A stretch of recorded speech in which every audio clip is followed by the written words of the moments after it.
50 территорий общей площадью более 4000 гектаров выбраны в Коми под программу «Арктический гектар».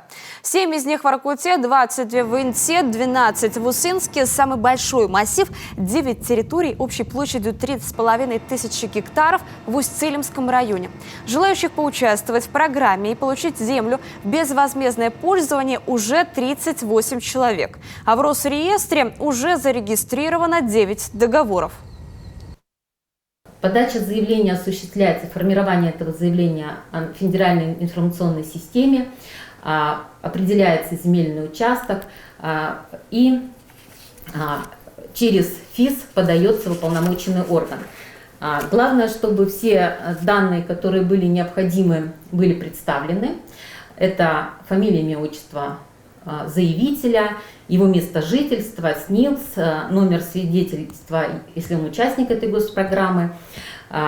Кадастровый номер земельного участка – это в том случае, если он уже стоял ранее на кадастровом учете, можно было и такие участки выбрать из перечня. Или же определить вот эту площадь из спрашиваемого участка, который необходимо предоставить.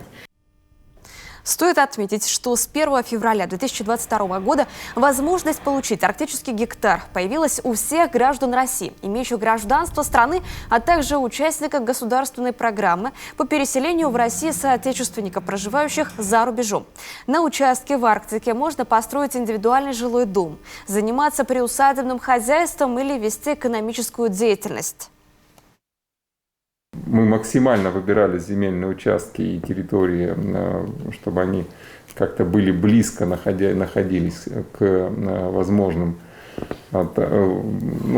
транспортной доступности, обеспечены были там и возможностью, так скажем, подключения к электроэнергии. Там, да. Но еще раз повторюсь, арктический гектар и тот же дальневосточный гектар, там нет прям обязательности, чтобы оно было рядом. То есть это для этого мы выбираем все, что угодно. И бывают участки достаточно далеко, и очень сложно их обеспечить, если это не, вы же знаете прекрасно, что обязательность обеспечения может быть только в том случае, если это населенный пункт.